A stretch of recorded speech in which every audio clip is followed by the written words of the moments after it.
Simone Luthi is a modern-day shaman who was once a high-powered executive battling chronic illness, burnout, and a near-death diagnosis. Simone's story begins in a boardroom and nearly ends in a hospital room until one day, he walked away from the life that was destroying him to live a life of healing and purpose.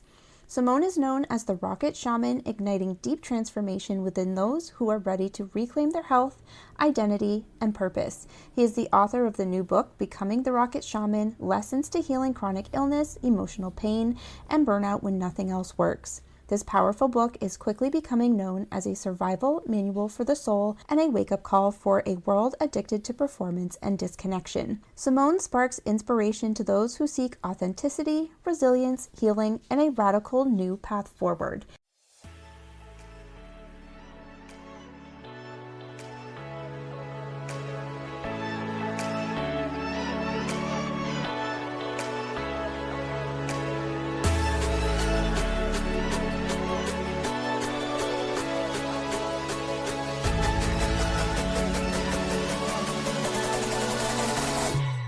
Have you tried everything to eliminate autoimmune symptoms like joint pain and digestion issues without relief? Are you struggling to keep up with the demands of life due to chronic fatigue?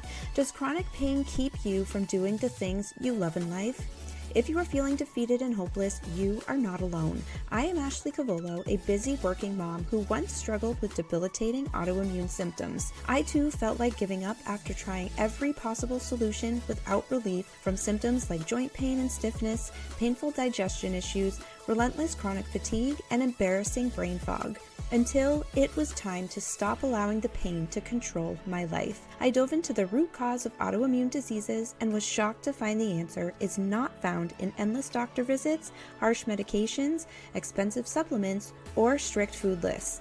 The secret to healing autoimmune symptoms is found within the specific habits that reduce inflammation and heal symptoms quickly and naturally. I applied what I learned and found relief from my symptoms in a matter of weeks. 7 years later, I am living a pain-free life free of autoimmune symptoms. I turned this discovery into a self-paced program called the Autoimmune Reboot, where I share my secrets and my step-by-step process to help you heal your symptoms quickly so you can live a pain-free life. This podcast is for you if you are ready to eliminate joint pain so you can jump out of bed every morning pain-free. Heal and maintain a healthy gut so you can enjoy your favorite foods again without that uncomfortable bloat.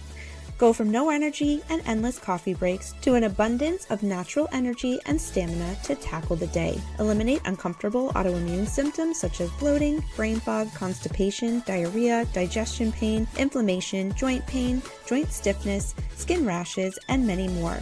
Living a pain-free life is easier and closer than you think. I can't wait to show you what I discovered. Refresh your coffee and let's dive in.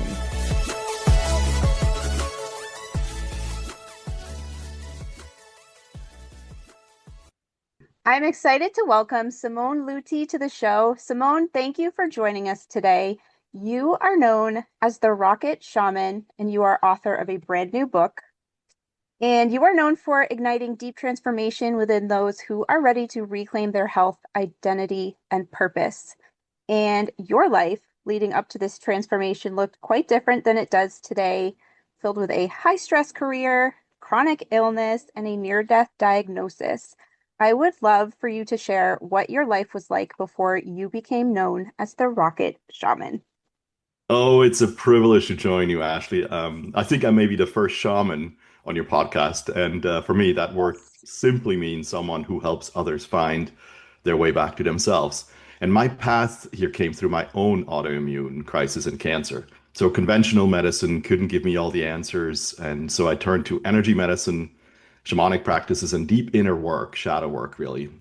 And now I help others facing mystery illnesses or burnout reconnect with the inner healing intelligence their bodies have always had. And so I mentioned this to you before. You have such great guests on your show, and my hope is that we're going to go a little deeper. We're going to take your listeners probably on a journey a bit into the illogical. But when you think about it, you know, the human species has been around for thousands of years without the help of modern medicine. Now, granted, if you broke a leg or you had a deep cut, yeah, probably not a good thing 2, 3, 4, 5,000 years ago. But we know what longevity looked like. We have stories of people that live to be 120, 150 years old. And when we now know that our life expectancy in the US is the lowest it's been since 1944, about 74 and a half years if you're lucky, something's wrong in the system, right? And so I hope we get a little bit into, my story today of how I ended here and then what I found to be the keys to living a long and healthy life. And just excited to be a part of your show. Thank you. Thank you. I would love for you to share a little bit about your history. I know you were an executive and you went through some health struggles. As an immigrant here in this country, I lived the American dream, or at least what my parents were thinking I needed to live, meaning getting to the top. For them, it was very important that their kids had some kind of a president or CEO title on their business card. My mom, actually, love her, had all of our business cards scotch taped to the refrigerator. That's kind of a, sense of pride. My story really started when I was 3 years old. I had my first near-death experience at 3. There were two more following, one at 10 years old, one at 18. And then when I was in my mid 40s, this autoimmune, or I think the better word is mystery illness, because we're talking about Western medicine here for a second, has really brought me to my knees. I was bedridden. I couldn't get out of bed, inflammation everywhere, especially in my joints. At the time, I'm still part of the system. I was in a town that had a fantastic medical clinic. And what do? You go see the top docs in rheumatology when you have, something happening like this. And they just could not figure out what was going on with me. All of us are kind of like, just tell me what's wrong so I can fix it. So they diagnosed me with something called a seronegative inflammatory arthritis, which basically means you're inflamed. We have no fucking clue. Sorry for my explicit, but it deserves one here on this point. What was interesting is then, this is the story that I hear on your podcast. What happens? Western medicine basically says, oh, we'll give you some immunosuppressant. I was on prednisone. I thought I could dance on the table until I had side effects and heart palpitations, and I thought I had a heart attack on a business trip. But I just, continue to, okay, I'll have to do what I have to do. But here is kind of the cool thing that happened to me, and I think that's where I believe it happens to many of us. I call them in my new book the existential guideposts. I sat on a plane, first class, coming back from New York, and I never talk to people. I usually put my headphones on and, just leave me alone. I just want to listen to, podcast or read a book. There's a reason why I started to have a dialogue with the guy next to me. And it turned out that his wife had passed away a couple of years ago, and she was put on this malaria medication that was prescribed to me that I refused. I don't know, something deep down inside of me screamed, not your path.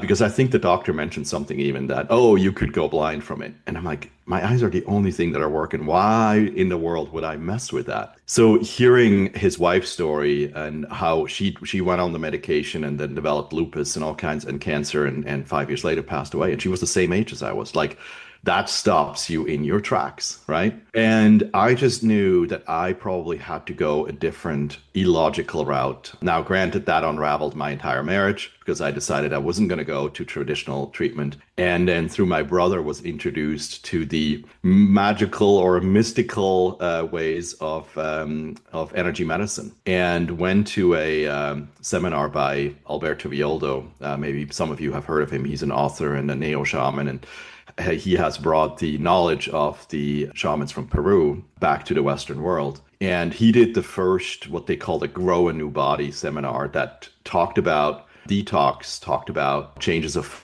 food as medicine, and proper supplementation to get out of this.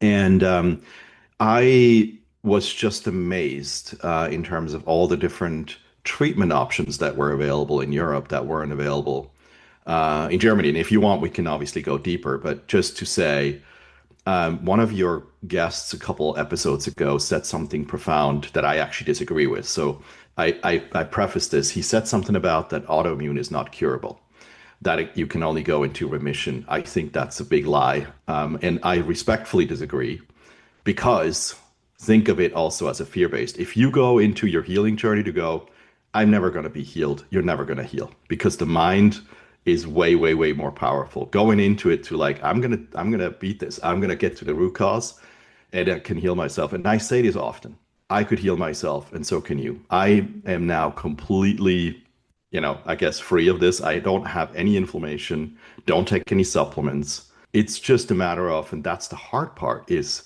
figuring out what's triggering the immune response and then having the right functional doctor and or naturopathic doctor to do the right remedies. And it takes time. I think that's the big thing, which I'm sure you've gone through it. You know, many of your listeners have gone through it.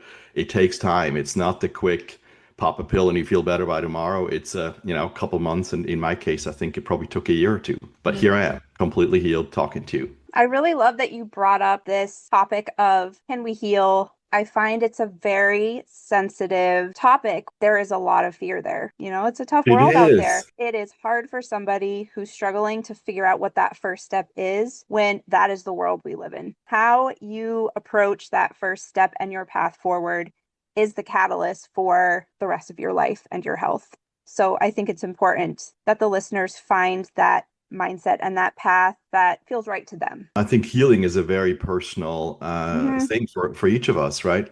And just real quick, we have a whole new pandemic on our hands. I read a staggering number the other day that health-related searches across conversational AI and doctor search machine are at 1 billion per day worldwide. 1 billion. Think about this. Wow. Mystery illness, chronic illness, health-related searches, and then 35% of those health-related searches are chronic diseases.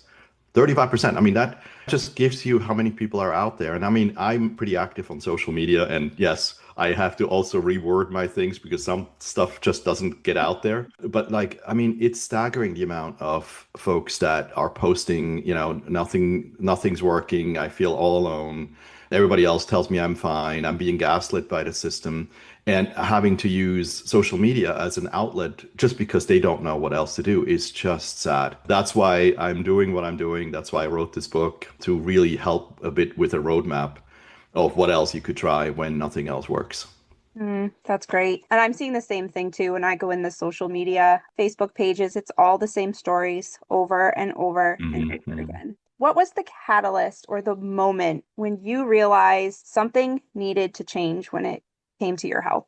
Yeah, the big thing I think for me was what is really going on in my body that's causing me to be ill. You know, I've learned early on that electromagnetic frequency and electromagnetic hypersensitivity can cause some stuff. That's really how I started because of my background as a sound engineer. And I thought that was it, right? I was just exposed to too much EMF. But what was interesting is when I then went to the Grow a New Body, I was introduced into the science of chelation therapy and actually proper lab testing.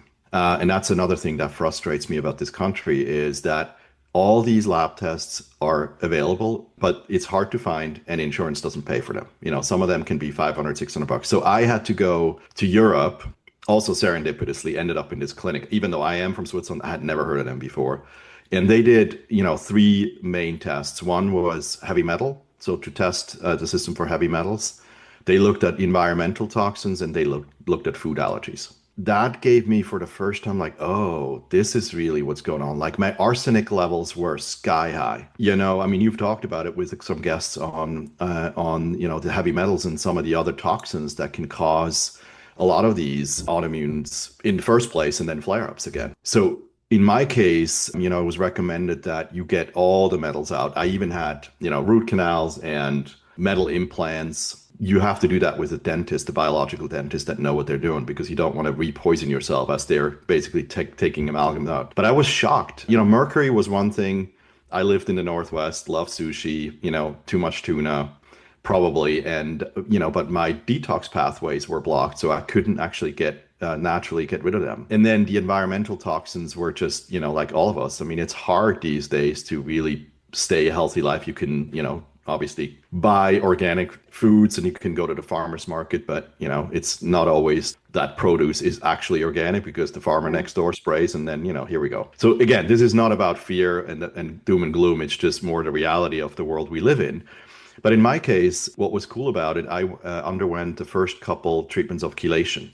And chelation basically is an agent that is administered intravenously that binds the metal compounds and then you pee it out. Now, why it works in Germany, why it doesn't work here, the FDA only approved two of those agents required out of the three, and the third one, and again, don't want to get into politics. That's not why I'm on this show, but It's interesting to me that it's not approved, and that's the one that you need to get heavy metals out of the brain.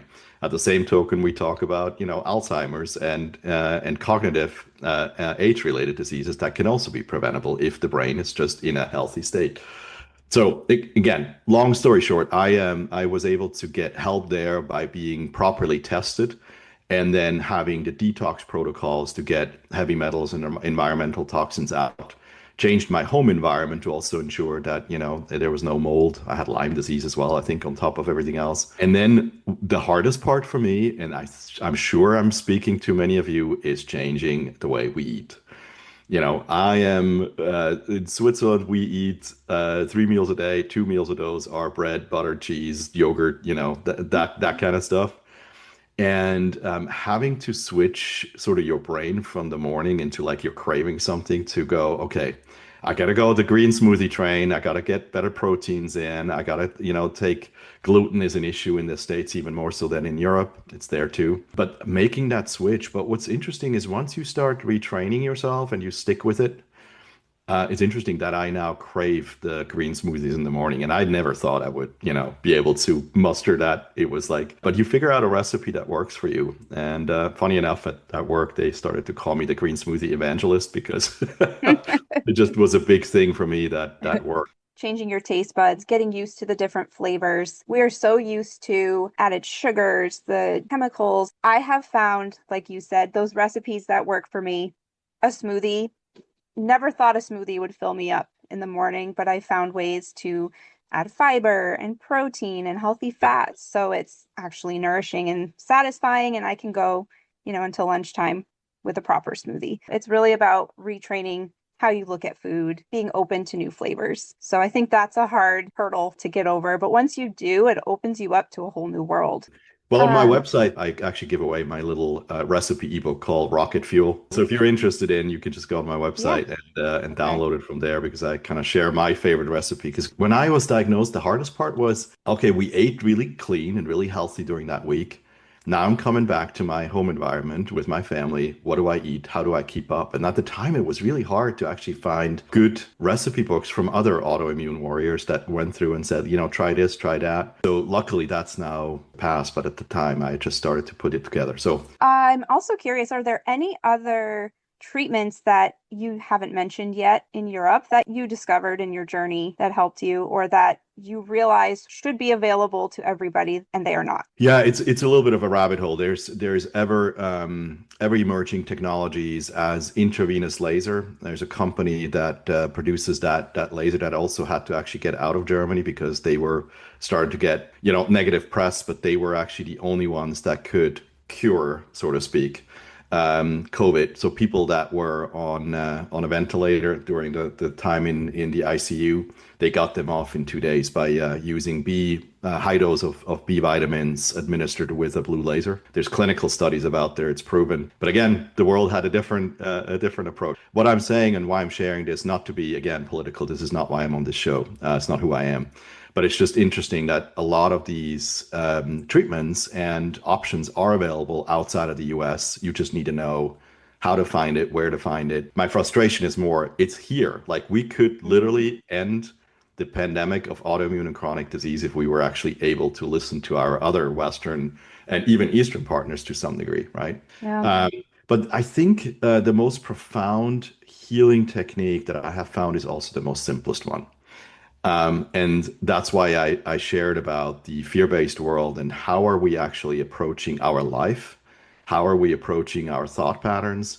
And just the beauty of positive intentions and positive affirmations. That goes a long ways. And I'll give you an example. So for those of you that are familiar with me and my work, also know that, the autoimmune didn't stop. In 2020, I got diagnosed with cancer.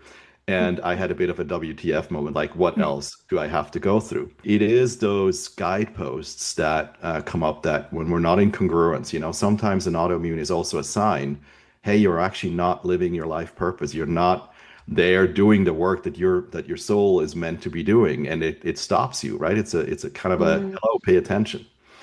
And so in my case, it was definitely a big, the universe yelling at me saying, hey, you need to get off this corporate train and you need to do your work. You need to really do the things that you're guided to do. And why I'm sharing this in kind of conjunction with positive affirmations. My mom would always tell us, I'm one of four siblings, and so she would always say, "Oh, you need to go get your colonoscopies, and colon cancer runs in the family." And because I didn't want to believe or buy into this, I would say, "Cancer is not in my future. Cancer is not my future," and repeated that often throughout, the week and months. What I've learned afterwards is that the mind is a powerful supercomputer. I actually wanted to be cancer free, but what I didn't realize was by continuously using the word cancer in my vocabulary that potentially, stay with me, I might have attracted it. And so I went to my naturopathic doctor in Germany. I went to go to one of the top hospitals, had chemo, came back and did all the detoxing afterwards again, and was declared by my oncologist completely cancer free in November 2020. In May, it came back. And I was like, okay, this cannot happen. Literally, I cannot go through this again. And for those of you that have gone through it, I don't wish this on my worst enemy. It's horrible. It's rough. And then doing it in a pandemic when nobody can come with you to the treatment was even harder. But what I found was that, oh, wait a second. So if I'm positive, if I'm the guy that talks about positive affirmations, what about my thought patterns do I need to change? And in particular, this one, and again, a disclaimer, this will probably be bleeped out, and I couldn't talk openly about it, but I talk about my own story and my perception. So, this is do with it what you will. But basically, I have changed that cancer is not in my future to I live a long and healthy life. I'm healthy. And I repeated this, I don't know, 40, 50, 60 times silently, sometimes out loud.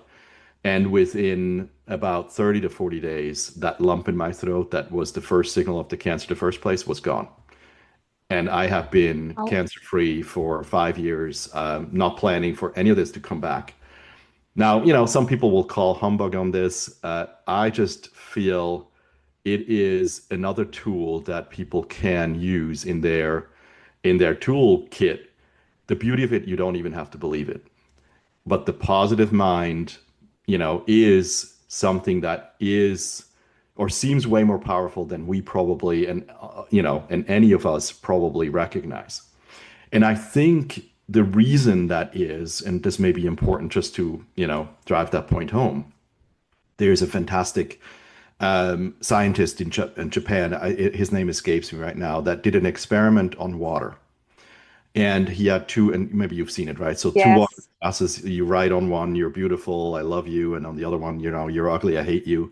And how the ice crystals are deformed on the negative side and they are beautiful on the positive side.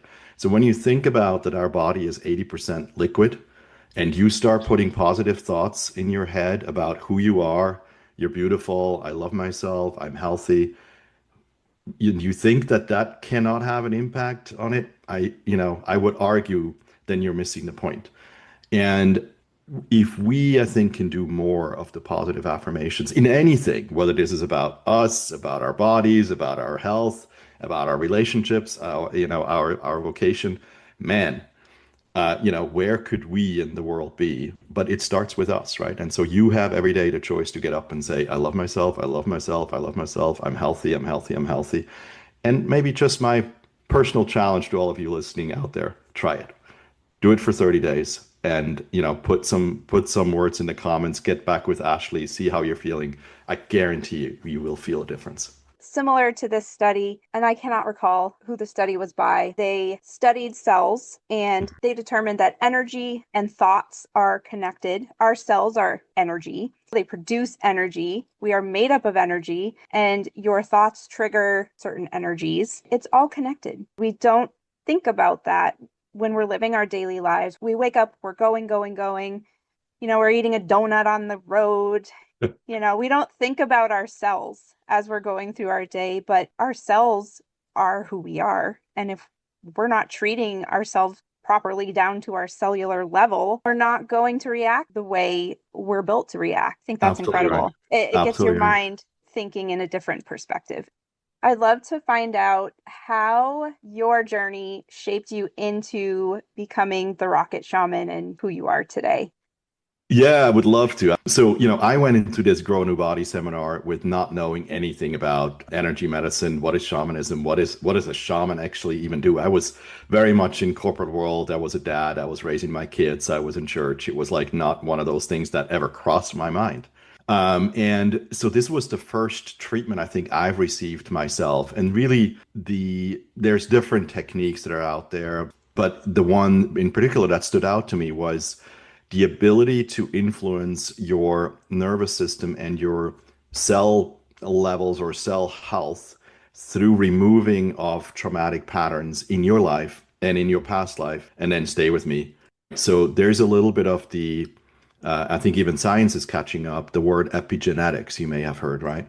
Yep. The study of like, oh, something is in your genes, but it's not in your biological genes. So somewhere something has changed, and so you picked some of that stuff up.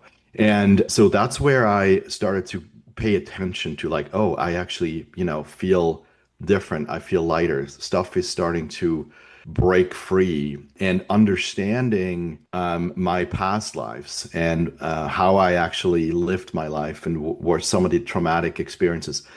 Some of you may have some deja vus, or you go to a place, you go, I feel like I've been here before, right? So that's what I'm talking about. It's a bit of woo-woo for some people, stay with me, but I think we can all agree that we've had some of those experiences of like, I've been here before, I've known this person, something sounds familiar. And I would basically say those are also some of these guideposts of, perhaps a past life or an energetic field. And what's fascinating to me is from the moment that I said yes, and that's really where the Rocket Shaman came in. I was like, I don't know, I was super skeptical, like probably many of us are. But when nothing else works and you really want to get to the root cause and you really feel like this lifetime, I want to make this count and I want to, heal myself and I want to really lean into service of others.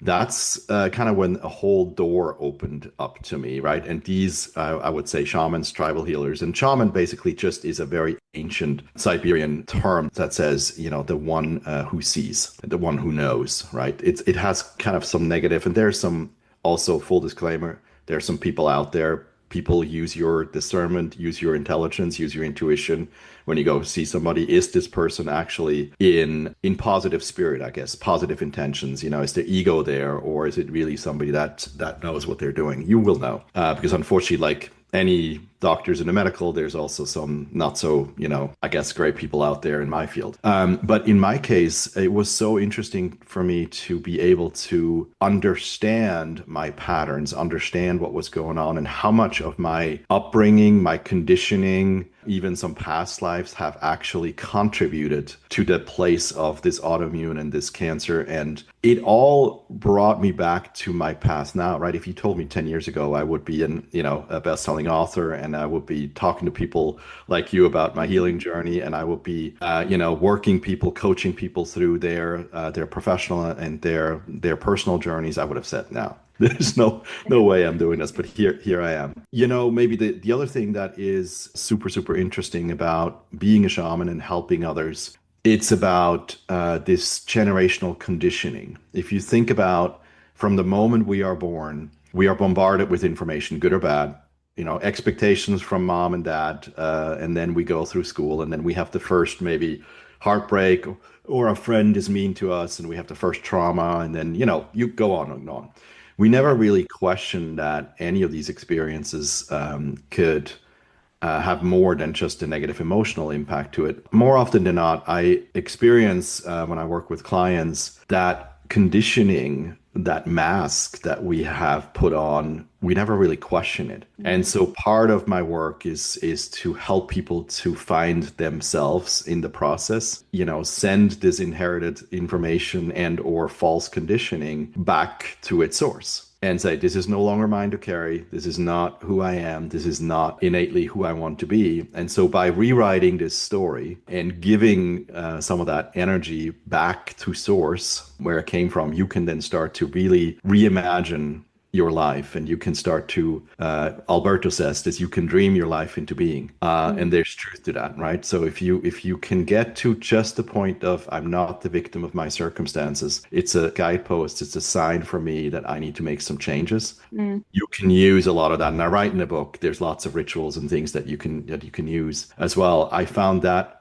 to be the most powerful healing technique, there is, to know we actually have way more power. And once we take our power back, we really can get can live the life that we always dreamed of. Somebody who isn't sure if they need to dig into their traumas, how would they know if they need this work? It's one of those things. The book that I wrote just came out a week ago. It's called Becoming the Rocket Shaman. So it's my story, but the subtitle is also Lessons in Healing Chronic Illness, Emotional Pain, and Burnout When Nothing Else Works.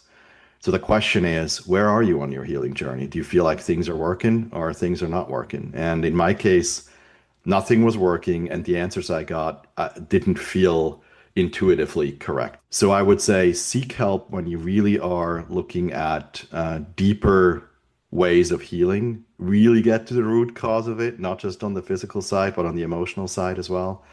And like, what you got to lose? Like, if you're still in pain, if you have a hard time getting up in the morning, if you're debilitated, you can't go to work, you can't do the things that see this a lot on social media. Oh, I used to be so active. I played football, I played tennis, I could do this. I wanted to go out dancing. I want to go out with my friends, and I have to cancel on short notice because I have a flare up. I think that's really, in my experience, when it's time.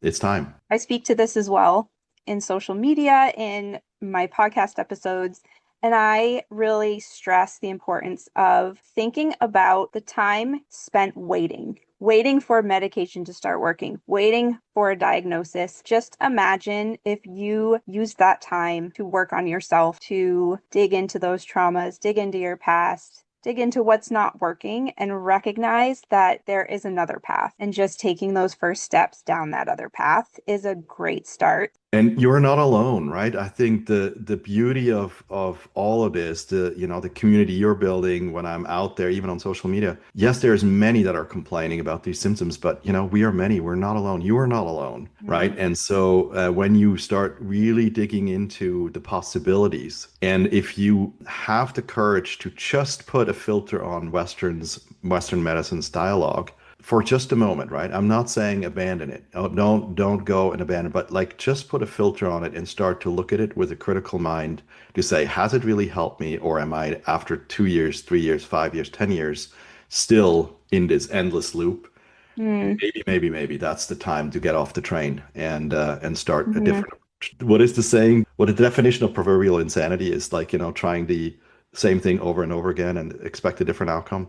I Yes. think this you can also apply to autoimmune, and maybe it's time to try a new approach. Yep. And to reiterate something you said earlier, is that your symptoms, the things you are feeling, the chronic pain, rashes, digestion issues, whatever it might be, those symptoms truly are a messenger. And I love that you brought that up earlier, because that is your body screaming at you, telling you something is wrong and we need to take action. If you Yeah, are still 100%. feeling those symptoms, something isn't working. So it's time for a new path. Once you started your healing journey, what kept you going during those days that felt so hard, especially in the beginning? It can feel impossible. What kept you going, and what were some of those small habits that you leaned on?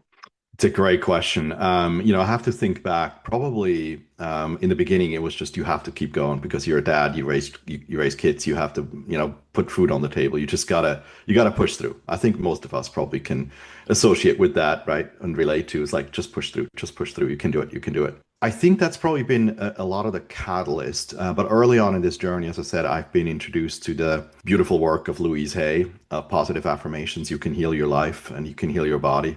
Check it out if you don't know her. That, I think, has helped a ton, even though I couldn't get out of bed, trying to just keep a positive mindset. And I know it sounds cliche, but I cannot state it enough that that's important. And I would take you forward probably into my cancer journey when I was at my worst. So global pandemic, right? That was awful for all of us anyway. And then you throw cancer and the loneliness that comes with it, and you lose your hair and you feel bloated and you feel icky and you feel sick and you want to just, I sat on the sofa and I was like, does what I do actually matter?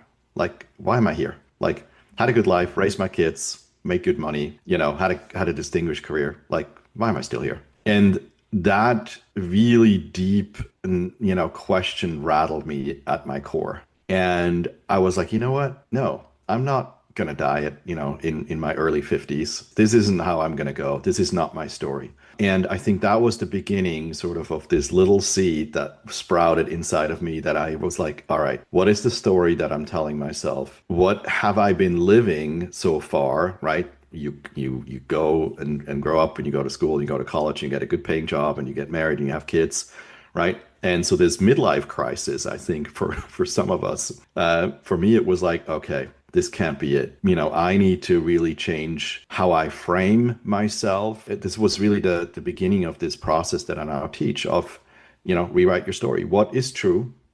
What are expectations and things that are not no longer mine? And so then this whole new person started to emerge. It was not easy, trust me. But I think when you can disassociate the illness from your soul and your purpose and get back into this, like, who are you, Mm, right? This is just a sign. This is just a signal to show you, hey, pay attention. You're not on the right path. Make changes. And some of them are hard, right? So in my case, I did have to go through a divorce because I could sense we were emotionally no longer connected in a way that was helpful to me, nor was it healing. There's nothing about, she's an amazing person, but we just no longer clicked together. And I had to change my job. Loved my job. Had to, had all the prestige and all that stuff, made it to Wall Street. I had to walk away from a really good salary because it no longer served me, because I was doing somebody else's work. So some of those changes can be really tough, right? And so I'm not advocating that you now need to go quit your job and get a divorce. What I am saying is look at your life in every aspect. What is in congruence with your soul, you will know, and what is not. And ask the hard question, is this serving me? And if not, do I have the power to change it?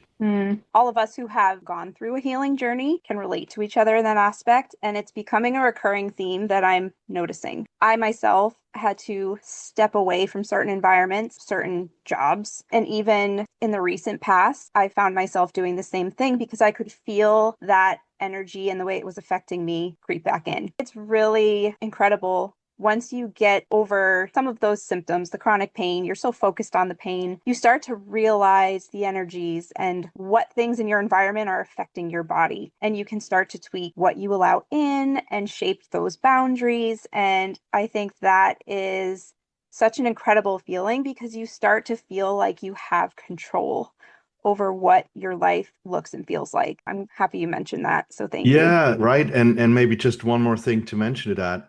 What I'm noticing is that all of us that have gone through and have made it out the other side, we want to help. We want to be of Mm, service. The yes. reason why you're doing the work you're doing, the why that I'm showing up on podcasts day in and day out is because I want to tell my story. There is a desire so that other people don't have to suffer. We want to tell our story. We want to be an encouragement. At the same token, I think we do need to just recognize and accept that healing is a deeply personal journey. For some people, it's not ready. The podcast you and I record today may be of importance to somebody in 10 years from now, maybe not tomorrow. And that has to be Mm, okay. We have yep. to be okay with that, right? But I just love this community, of people that have gone through and being encouraging, because I think if you could do it, if I can do it, anybody can. It's just, Mm, look at what's no longer in congruence and then go out and find, the healing that you need and want. Maybe it's in the mm. US, maybe it's somewhere else, maybe it's within yourself, maybe it's with somebody else. So Yeah. So now that you have gone through this journey and you've come out on the other side, you're doing amazing things in the world, what are some of your non-negotiable habits, whether it's health-wise, mindset-wise, that you incorporate every single day? food as medicine is probably the biggest one. Now that I've gone through the inflammation, I can have pizza again every once in a while. Now I will not eat it every day. I'm not having bread every day anymore. So food is probably the big thing. And the other area that I am really, really, really, really paying attention to is a concept of reacting versus responding. So I'm paying more attention to my nervous system, and I'm paying more attention to, has this interaction with this person just lifted me up or not? What is my nervous system doing? Am I anxious or am I at peace? I have found that triggers that we all have, right, through our upbringings, can also be a messenger of sorts, right? The old me would have reacted, meaning like, Mhm. and the new me is really paying attention and taking notice that something is shifting energetically. And then I choose if I'm responding or not. So there's a difference between reacting and responding. So I think the non-negotiable for me, food and paying attention to my own energy of how I'm reacting to my environment. Mm. And that's, it's a harder skill to learn. I think that kind of came over the last couple of years, but I think those two go hand in hand by being aware where your nervous system is. Because if you're in constant fight or flight, Mm. it's hard to heal, right? So you have to kind of Yeah. calm that nervous system down and then nourish it again with beautiful foods. Mm. I've also found that I'm much more receptive to the thought that we don't know what other people are battling, what they've gone through, where their reactions are coming from. So it has allowed me to reframe how I'm processing someone else's reaction as well. Lots of beautiful lessons that have come out of this healing journey. So, what would you say to somebody who does not believe healing is possible? Okay, I'm going to be real for a moment, right? I still personally believe that anything is possible, but it can also be that the abuse on our body is so far gone that it's hard, right? And it's a hard one, right? And I think cancer, any terminal illness, any autoimmune is deeply personal, and so you have to decide how you're going to go with this. But I'm going to come back to the comment that my colleague made on your show before of like, well, you can never heal it. I don't think so. So for me, until the day I die, I believe that I live a long and healthy life and I'm healthy. I can't stress enough the positive affirmations, how powerful that can be. And then, of course, what is health? What is being in a healed state? What is that really? What does that really look like, right? So Mm. some mysticists and shamans can go, you know what? If your body has gone through so much abuse, basically just let it die and come back and incarnate, try again, right? This sounds super harsh. I'm an end of life doula. I do a lot of end of life Mm. regrets.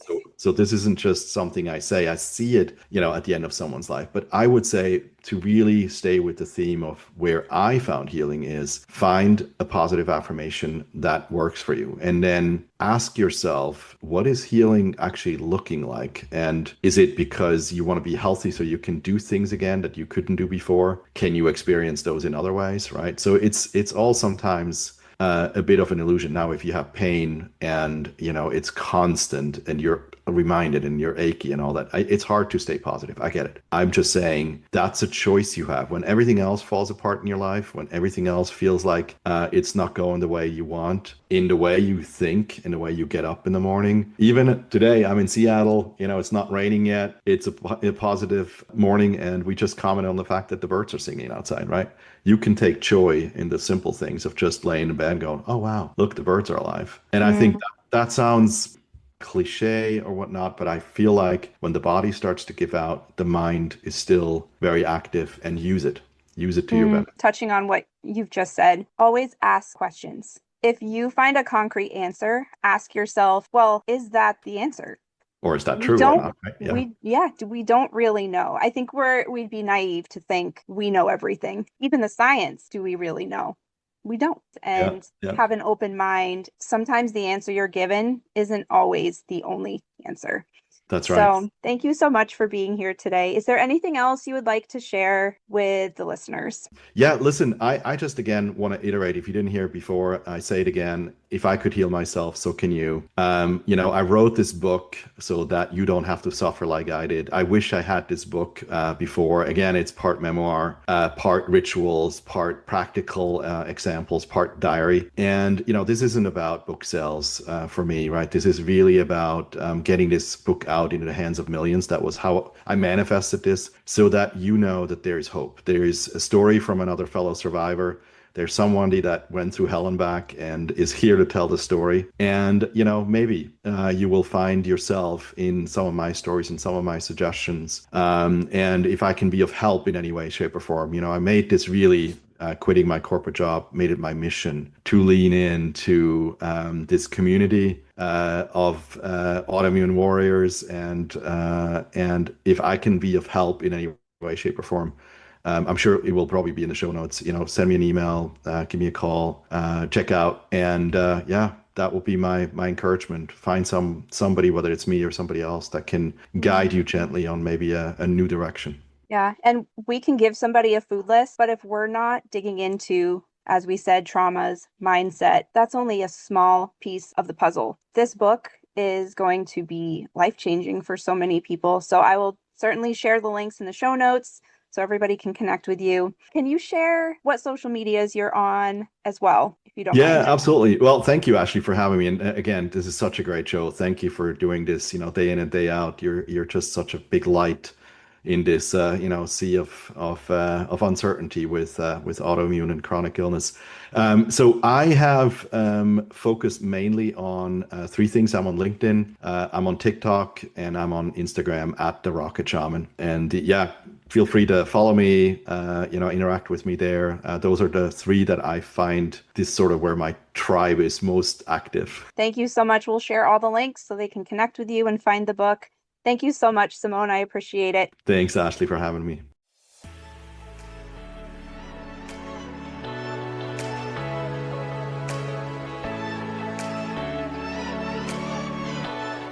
I hope this podcast has helped you in your autoimmune journey. If you find value and inspiration in this episode, please leave a 5-star rating and review and share the episode with a friend.